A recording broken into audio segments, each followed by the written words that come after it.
What if everything you know about the origin of humanity is incomplete? The Bible mentions Cain's wife, but never reveals who she really was. Why? What is being hidden? In this video, we will uncover a truth that has been forgotten for millennia, a revelation so disturbing that it could shake your faith. Let's uncover the true origin of Cain's wife according to the Bible. Was Cain's wife human? After Cain's exile, following the brutal murder of his brother Abel, something strange began to emerge in the biblical text. It wasn't just the blood crying out from the earth, nor the curse that made him wander aimlessly upon it. It was what was left unsaid. Because suddenly Cain appears with a wife, but where did she come from? The Bible doesn't name this woman. It simply refers to her as his wife, with no further detail, no genealogy, no origin, no explanation. In a narrative that had been meticulously detailed up to that point, listing who begat whom, how long they lived and what they did, this omission stands out. Cain was expelled, yes, but he wasn't left alone. The text suggests that he feared for his life as he wandered, which indicates that other people were already inhabiting the earth. But who were they? And more importantly, who did he marry? A sister? A niece? If that were the case, why does the text hide this detail? The verse is straightforward. And Cain knew his wife. Knew in the biblical sense. Sexual. Intimate. But this raises another question. If only Adam, Eve, and their immediate children existed, where did this woman come from? And why does she appear as if she has always been there? Up until this point, there had been no mention of any other women besides Eve. Cain's wife simply appears, without introduction, without a name, without a story, as if her existence were obvious, when clearly it was not. This intentional omission sparks a mystery that challenges the most basic logic, a gap in a precise narrative.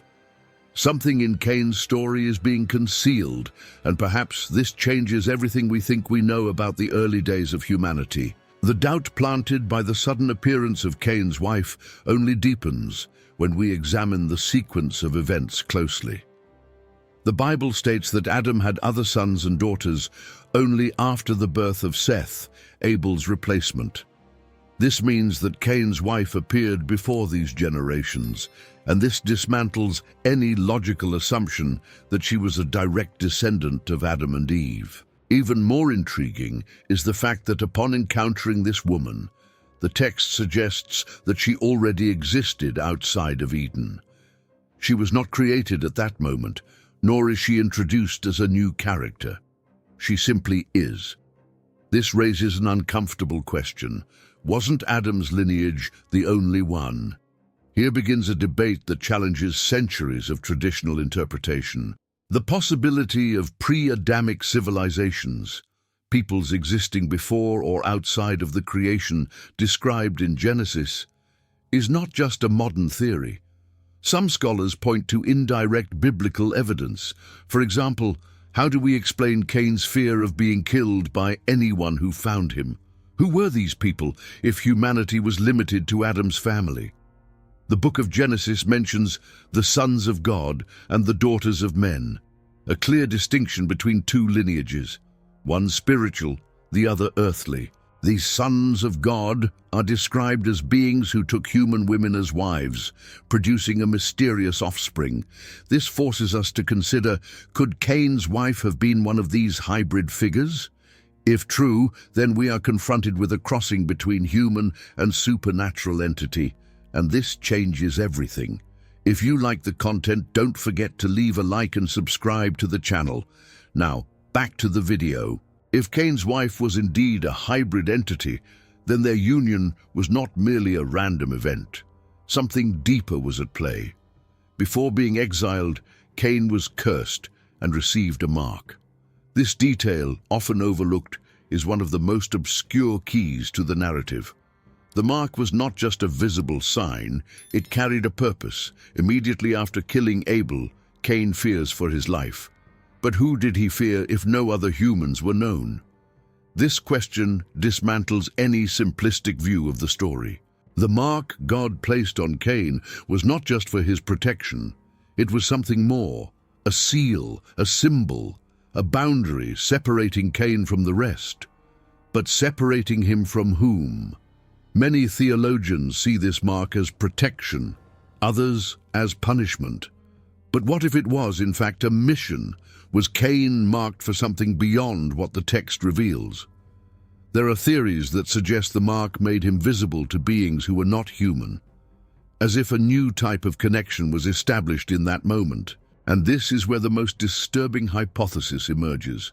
What if this mark somehow attracted Cain's wife, an entity sent not as comfort, but as part of the judgment, a direct connection between the curse and the arrival of this enigmatic woman? Was she a punishment disguised as a companion? The scariest part is that the origin of the mark is never explained. No description, no detail, just the existence of the seal. And what if this seal was, in fact, a portal, a point of contact between two distinct worlds? Cain's exile didn't distance him from humanity. On the contrary, it opened the way to the impossible, to what lay beyond Eden, beyond the flesh, beyond comprehension. The mark, the exile, and the mysterious woman lead Cain to a specific destiny. He doesn't wander aimlessly. He settles in the land of Nod, a place that had never been mentioned before. Nod doesn't belong to Eden, nor to Adam's lineage. It's a separate, unknown region, as if it were bounded by another reality, a territory apart, deliberately outside the original plan. And this separation raises a dangerous question. Could Nod be a territory inhabited by fallen creatures, beings who had already been cast out from the divine presence even before the creation of man? This possibility gains traction when we look at the accounts of ancient civilizations. Peoples like the Sumerians, Babylonians, and even the Greeks recorded the existence of beings from beyond, powerful entities that descended from the heavens or emerged from the depths, bringing knowledge, destruction, and confusion. The Bible doesn't offer details about Nod, but the little it does say is enough to unsettle. Nod appears as a mysterious and populated place. In other words, Cain didn't arrive in a desert. He entered an active, inhabited, structured territory. This destroys any notion that humanity was confined to Adam's lineage. Who lived there before Cain arrived? Were they forgotten humans? Or perhaps exiled spiritual beings banished to live on the fringes of creation? Whatever the answer, one thing stands out. Cain's wife could have easily come from this people, a being shaped outside the original order, outside the blessing of the Creator. Nod was a forbidden and isolated territory for a reason. And by entering it, Cain didn't just cross a physical boundary, he united two worlds that should never have crossed. By crossing the boundary and uniting with that woman of unknown origin, Cain didn't just break away from Adam's lineage, he began a new lineage. And the milestone of this union was the birth of Enoch, Cain's first son. But there's something deeply unsettling about this birth. The Bible states that Enoch was the firstborn, but says nothing about his nature. This silence is disturbing, because until then, the text had been direct about the creation and descent of humans. But with Enoch, there's a void. No claim that he was like Adam's children, nothing that guarantees his humanity. And this opens the inevitable question: was Enoch the first hybrid being on earth? If Enoch's mother was in fact a non-human entity, then we're faced with a birth unlike any other. The union of Cain with a being outside of divine creation produced something that didn't belong to either world. A new race began to emerge, quietly, without fanfare, without explanation, but with devastating consequences. These descendants didn't belong to heaven nor to earth. They were trapped between two natures, and because of this, they carried gifts that defied understanding and curses that defied the balance of creation. Powerful generations were born from this lineage, men who were not merely men, beings with extraordinary abilities who influenced the world from its earliest days. In this context, Cain was not just the father of civilization. He might have been the father of ruin. By fathering Enoch, he planted the seed of imbalance, because the birth of Enoch was not a new beginning. It was the beginning of the end, a point of no return for human history. The birth of Enoch marks the beginning of something larger. Cain didn't merely father a lineage, he built a city, and in a symbolic and disturbing gesture, he named it after his son, Enoch. But here arises the first evident contradiction. How could an exiled, cursed and wandering man construct a city on his own? Building a city requires more than walls. It demands planning, teamwork, knowledge, and above all, a population. So who were the inhabitants of this new metropolis? The Bible does not say. It falls silent. No word on who populated this place, no names, no origins. They were there. But how? Either they were created apart from Adam's lineage, or they had already inhabited Nod before Cain's arrival. In either case, they were not humans as we know them. And this makes everything even darker, because this city emerges with an architecture far too advanced for such primitive times. Structures, organization, signs of a society that had already developed. Over time, Enoch, the sun and the city, become symbols of something much deeper. A knowledge that shouldn't have been accessed, something forbidden. Technologies emerge, weapons, rituals, tools of domination and war. But where did all this come from? Not from Eden, not from the children of Adam. It came from somewhere else. The city wasn't just inhabited, it was dominated. Taken over by something that found there a portal, a space to manifest. And in Nod, something ancient awoke, something that had been silenced, contained. But once freed, it never slept again.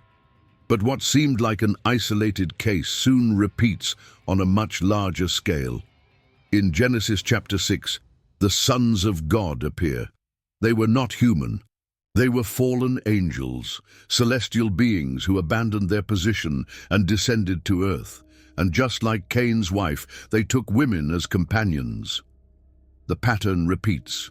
The fallen angels chose wives from the daughters of men. This raises an uncomfortable hypothesis. Was Cain's wife merely the first example of this phenomenon? Or worse, was she the precursor to this type of union? Was Cain the first to receive one of these entities as a partner? What formed there was more than a relationship. It was a pact, an agreement between a man and a corrupted celestial being. Cain's transgression was not merely moral or physical, it was spiritual. By sinning, he opened the doors between worlds, doors that should never have been touched. And from this opening, monstrous consequences emerged. The union between humans and these beings gave birth to giants, warriors, aberrations, creatures that did not obey the laws of creation, beings that defied everything God had established. These beings, later called the Watchers, were the first to cross the line. They did not just watch, they acted, they intervened, they corrupted, and the result was devastating. The world was never the same after this. What Cain began in secret, the Watchers laid bare, and the earth, stained by these profane alliances, began its irreversible descent into chaos. It all began with Cain, and though the Bible never directly reveals it, it suggests with unsettling clarity. The story of Cain and his wife is like a shadow that looms over the sacred text, present in every omission, in every strategic silence. Cain and his mysterious companion didn't just form a family. They gave rise to something hidden, a lineage rejected by heaven, ignored by men, but alive and influential to this day. This descent, born from imbalance, never disappeared. It camouflaged itself. It infiltrated ancient civilizations. It penetrated religions, disguised as wisdom, power, and revelation. The gods worshipped by ancient peoples with supernatural powers, demands for blood, and forbidden rituals may have been, in fact, descendants of these hybrids. A lineage that, since Enoch, spread silently, moving empires, manipulating kings, inspiring wars and plagues. It all began there, in Nod, in the union that should never have existed. The line between good and evil became blurred. What was sacred was corrupted. Cain's judgment was not the end of his story. It was the beginning of a series of events that would culminate in what the Bible describes as the last days. The Apocalypse speaks of the return of an ancient seed, a lineage that has hidden for millennia, now preparing for its final manifestation. And all signs point to the fact that it began with Cain's wife. She was not human, she came from another plane, and the most terrifying part of all is the possibility that echoes between the lines of Scripture. She still lives, watching, waiting, and ready to reveal herself to the world once again. If you enjoyed this content and want to continue exploring hidden mysteries and Bible stories, don't forget to leave a like and subscribe to the channel. This helps us bring more videos like this one and reach more people interested in the Bible. Turn on notifications so you won't miss our upcoming content, and share this video with friends who might enjoy it. We'll see you in the next video.